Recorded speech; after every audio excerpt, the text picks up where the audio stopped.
What's going on, everybody? It is May 1st, 2018. I'm Savino. This is Sushi Talks.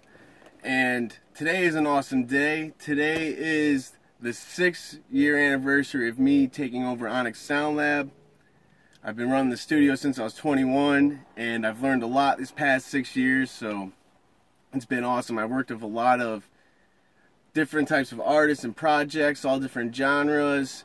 I've worked with some television shows, and just the amount of growth that I've experienced in the last 6 years has been awesome. It's been one hell of a journey, really. So I'm looking forward to continuing running this business, meeting new artists, and making new music. So it's been very good. I'm blessed to be able to run the studio and everything. So it's been very cool.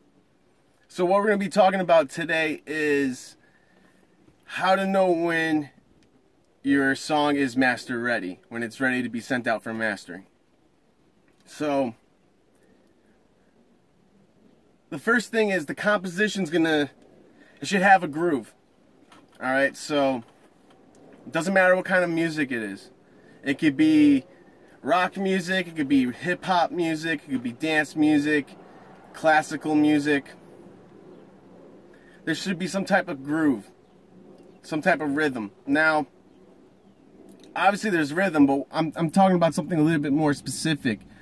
What I'm talking about is the overall foundation of the song. It should take the listener somewhere.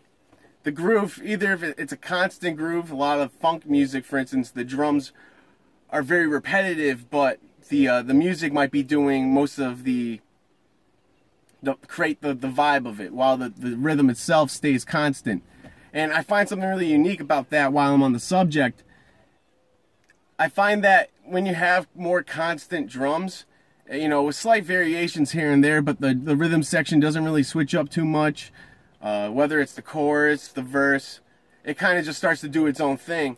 I noticed that as the listener is experiencing the song, you subconsciously start to forget to pay attention to the drums because it's been so constant in a loop, that what it does is it allows the music to really be more of the focus and the voice. It creates an atmosphere. It's really interesting. Opposed to when the drums switch up all the time, I find that, the listener just gets into the groove and it's switched up. And then once they start locking into the groove again, it's switched up. Now you don't even need drums to have a groove. It could just be instrumentation, but still be groovy. I think of the song, what's it called? It's off of Cushion Orange Juice, Wiz Khalifa, Good Dank. Good Dank, yeah, that song's groovy as fuck. And it is a bass line, it is just guitars and Wiz Khalifa's voice. I don't recall there being drums. I could be mistaken, but off the top of my head, I'm pretty sure there's no drums, but there's a groove, and that's the funkiness is the groove. So that's something cool to think about. Another way to know the song's master ready is that the song opens up. Somewhere in the composition, it could be the chorus, it could be the bridge, it could be the verses, the song opens up. A new sound is added into the mix, or maybe there's more reverb on a sound now because it's a new part of the song.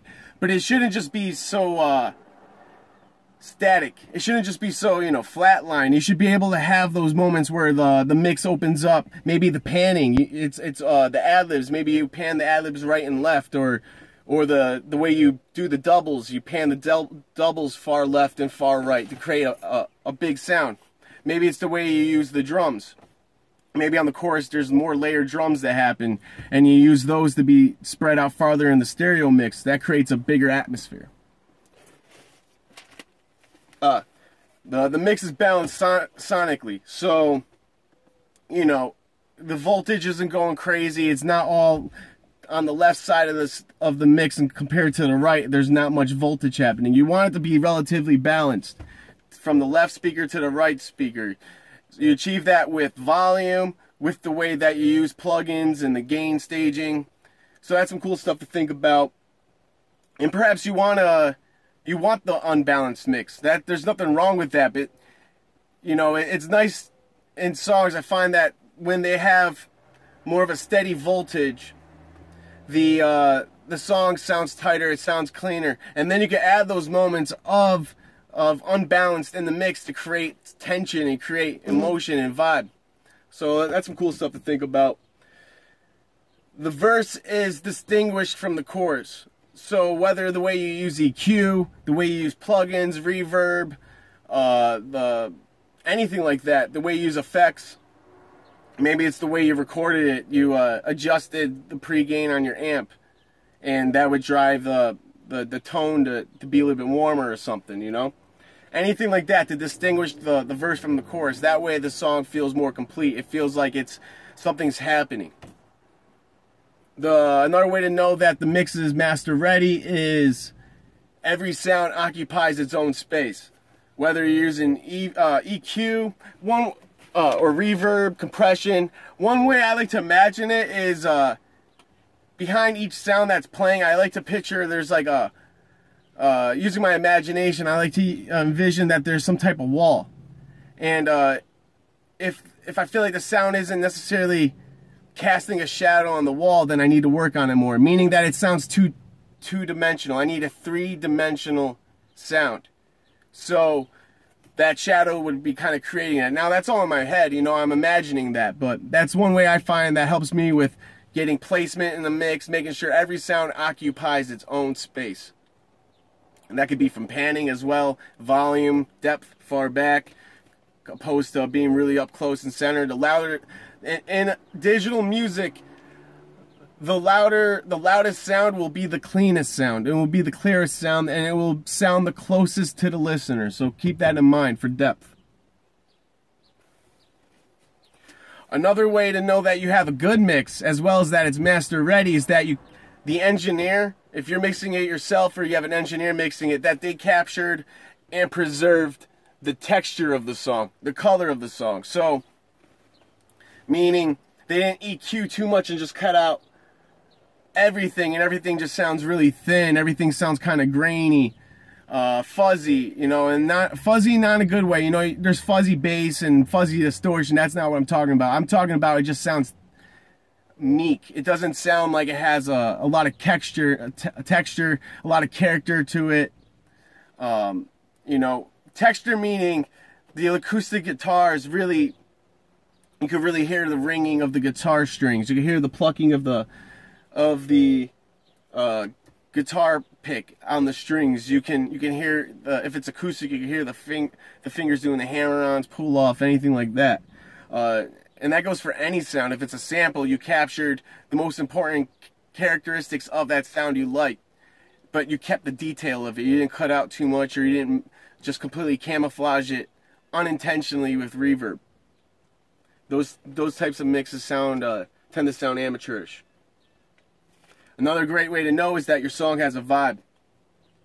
If it has a vibe, then you know that there's something to it that is strong. Now, if it's the vibe could be from the music itself, the instrumentation. It could be from the tonality of the artist and the way they deliver the lyrics. If they use a full solid voice, or they use more of a half voice, kind of soft-spoken, whatever the case may be. If you could feel pain in their words, or you could feel like they don't give a fuck about anything, it sounds really carefree and chill. You know, that's where the vibe comes from. The vibe is it could be the color of the music, like I said, it could be the drums, because the contrast between how the rhythm section might be really fast and hard-hitting, and then the music might be soft and light and airy. So, those are some cool stuff to think about. Another one is that to know if the mix is master ready and your song is sounding pretty well is if the drums knock. The drums hit hard, they bang. It doesn't matter what kind of music you're making, what kind of genre it is, as long as they really hit home. You could feel the body of the drums. You could feel the air of the drum hitting, not just the drum itself. You know, it's in some type of room. It doesn't even need to be like stadium sounding drums. Even if you're using like a really like weird punchy sound. So like you listen to a lot of Dr. Dre's songs from back in the day, especially like the Chronic and stuff. Those drums bang and they're crispier and they snap more than anything. They don't necessarily sound huge in the mix, but they knock. And so I recommend listening to that as an example. The Chronic 2001, any of his mixes, he does him and whoever else works on those mixes are doing an exceptional job. What else? I'll end it on this note, and I'll cover more tomorrow. The music feels, not just the music, the song itself feels musical, you know, and just having a melody and harmony alone is not enough to make a song feel musical. It needs, all the instrumentation needs to be working together, accenting each other, complementing each other, not just placed there, not just sitting there for just because. Everything kind of has to serve a purpose. And when everything's kind of serving a purpose and working together, that is when you create a musical feeling. Create a musical feeling also by the way the artists themselves deliver the music. The artist will always change or complement the vibe of the song. And it's not a good or bad thing, it's just the way it is. So you can listen to instrumentals by themselves and they sound, you know, they might sound one way, but once an artist goes on it, and whether they sing or rap, depending on the tone of their voice, their attitude, the way they wrote the lyrics, all those factors, it could change the whole entire feeling of the song. Because one, the listeners can be paying attention more to the words and the artists themselves and the beat as they experience the beat, you know. So it kind of covers it up. It creates a cool illusion. So yeah, that's some good points for today. I'll continue to talk about the topic tomorrow. Feel free to give this video a like, share, comment, and I will talk to you tomorrow. Enjoy the rest of your day.